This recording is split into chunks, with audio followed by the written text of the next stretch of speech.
ada 9 rekan-rekan media yang menanyakan topik yang sama, tapi juga saya menerima pertanyaan langsung dari rekan media yang lainnya, kurang lebih 5 orang. Jadi 14 orang media menanyakan topik terkait dengan rencana program pensiun tambahan yang bersifat wajib. Rekan-rekan media, Undang-Undang P2SK yang sudah diundangkan ya di Januari 2023 memang mengamanatkan penguatan untuk harmonisasi program pensiun. Ini bagian keempat dari Undang-Undang P2SK, khususnya di pasal 189. Jadi sebagaimana diketahui bahwa manfaat pensiun bagi warga negara, ya baik itu dari ASN, dari TNI Polri, dari pekerja formal, itu relatif sangat kecil. Jadi sebagaimana diatur dalam P2SK pasal 189, jadi pemerintah akan mengharmonisasikan seluruh program pensiun sebagai upaya untuk peningkatan perlindungan hari tua dan memajukan kesejahteraan umum. Jadi kalau dari hasil data yang ada, manfaat pensiun yang diterima oleh pensiunan itu relatif sangat kecil ya. Itu hanya sekitar 10-15% dari penghasilan terakhir yang diterima pada saat aktif ya. Sementara upaya untuk peningkatan perlindungan hari tua dan juga memajukan kesejahteraan umum itu dari ILO itu ada standar yang ideal itu adalah 40%. Jadi oleh karena itu dalam P2SK ini diatur bagaimana program pensiun yang bersifat wajib itu dilakukan dalam mencakup program jaminan hari tua, JHT, dan program jaminan pensiun yang merupakan sistem jaminan sosial nasional yang saat ini sudah dilakukan oleh BPJS/TK maupun dari Taspen dan juga untuk Asabri untuk TNI Polri. Jadi ini sudah berjalan. Namun dalam pasal 189 ayat 4 memang undang-undang mengamanatkan bahwa pemerintah dapat untuk memiliki program pensiun yang bersifat tambahan yang wajib ya dengan kriteria-kriteria tertentu yang nanti akan diatur di dalam peraturan pemerintah. Nah, diamanatkan dalam Undang-Undang P2SK ini itu ketentuannya harus mendapatkan persetujuan dari DPR ya. Jadi rekan-rekan media, isu terkait ketentuan batasan mana yang dikenakan untuk pendapatan berapa yang kena wajib itu belum ada ya, belum ada karena PP-nya itu belum diterbitkan. Dan OJK itu dalam kapasitas sebagai pengawas untuk melakukan program-program pensiun, harmonisasi program pensiun yang diamanatkan dalam Undang-Undang P2SK.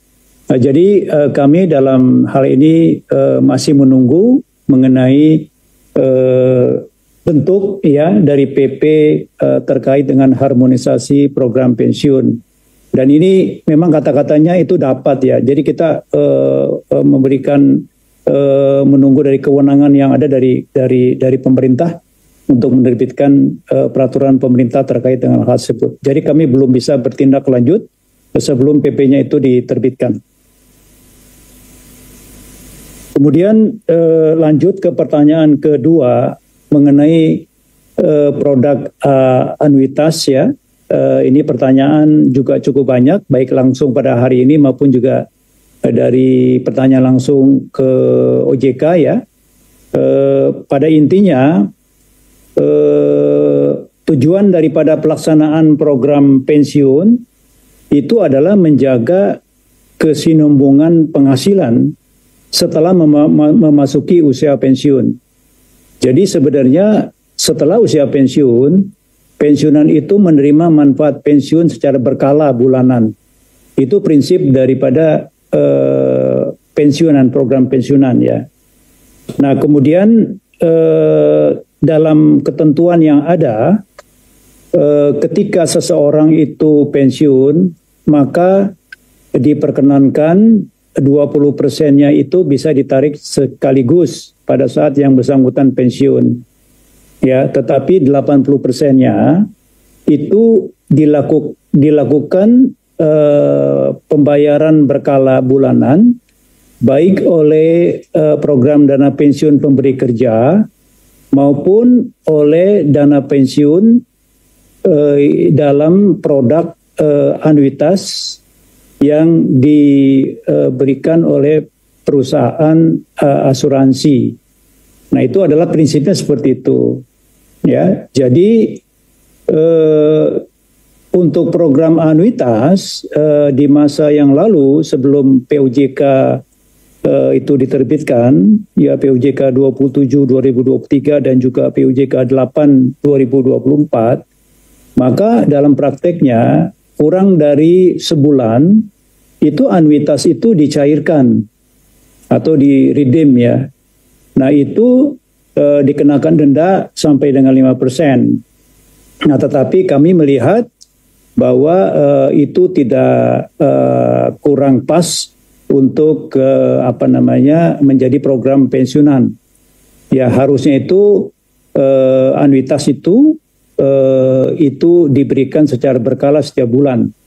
Nah itu yang disampaikan. Jadi kalau itu tidak dapat dicairkan selama 10 tahun itu kurang pas juga, bahwa sebenarnya peserta pensiun itu bisa menerima bulanan sebenarnya. Tetap menerima bulanan, tapi tidak boleh dicairkan pokoknya. Nah itu yang kita harapkan bahwa itu baru bisa dicairkan selama 10 tahun. Gitu. Tapi setiap bulan para pensiunan masih menerima manfaat pensiunnya. Ada pengecualian di sini, kami menyadari bahwa apabila manfaat pensiunnya itu setelah dikurangi 20% tadi itu lebih kecil daripada 1,6 juta per bulan, ya, atau nilai tunainya itu sekitar 500 juta, itu boleh dicairkan sekaligus. Nah, jadi kita juga memperhatikan bagi para pensiunan yang memiliki manfaat pensiun yang lebih rendah, itu di ketentuannya boleh dicairkan sekaligus kalau manfaat pensiunnya itu kurang dari 1,6 juta, ya, atau nilai tunainya itu kurang dari 500 juta rupiah. Nah itu ketentuan yang kita lakukan. Nah, jadi ini adalah program pensiun. Jadi berbeda dengan tabungan hari tua, atau jaminan hari tua yang ada di BPJS TK misalnya, itu pada saat pensiun boleh itu dicairkan secara tunai. Tapi kalau jaminan pensiun JP yang ada di BPJK juga prinsipnya adalah prinsip dana pensiun.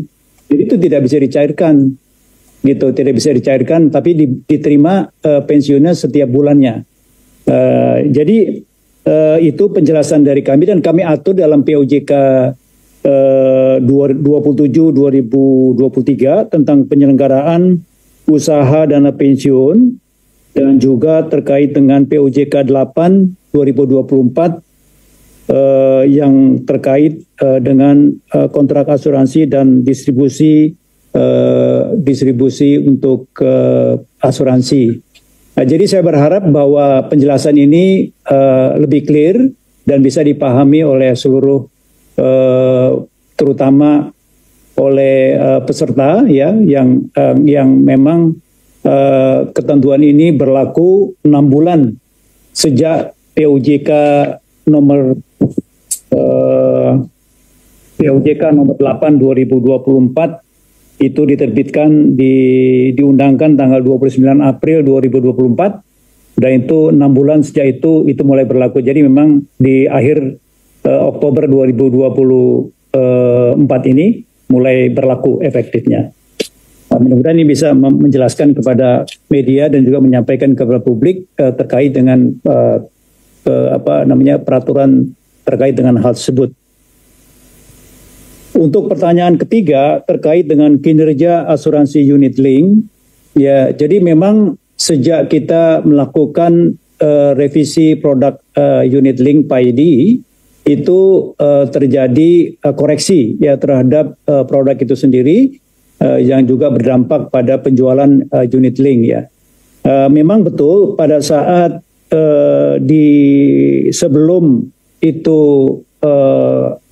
COVID ya, di tahun 2019 dan juga di 2020, di awal 2020 itu produk PAID atau unit link itu menjadi kontributor utama untuk penerimaan premi perusahaan asuransi jiwa.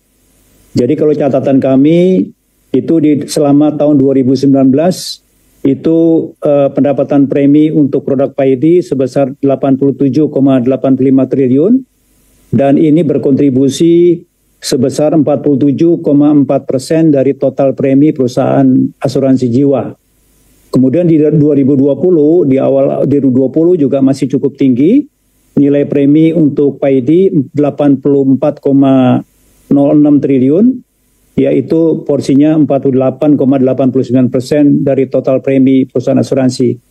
Namun sampai dengan Juli 2024 itu nilai premi selama 7 bulan itu 28,75 triliun.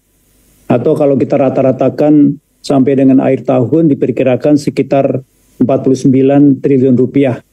Dan itu mewakili porsi turun menjadi 27,75%. Dan ini kami perkirakan menjadi new equilibrium untuk produk asuransi PAID ya, di mana kisaran kontribusi terhadap total premi itu di kisaran antara 25 sampai 30% dari total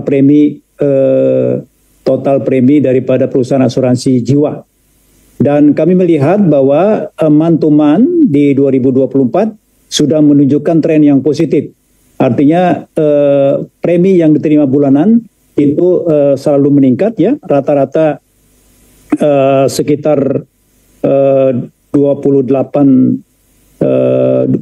itu sekitar 4,11 triliun per bulan. Nah itu kita harapkan itu menjadi equilibrium dan itu akan konsisten tumbuh di kisaran nilai tersebut dan kontribusinya 25-30% dari total premi untuk perusahaan asuransi jiwa. Demikian mudah-mudahan penjelasan ini bisa meluruskan persepsi yang berkembang di publik saat ini. Terima kasih. Kami kembalikan ke Bu Kiki. Terima kasih Pak Ogi. Selanjutnya silakan Pak Gusman menjawab pertanyaan tentang pinjol dan juga pembiayaan tadi. Silakan Pak Gusman. Baik, terima kasih Ibu Kiki.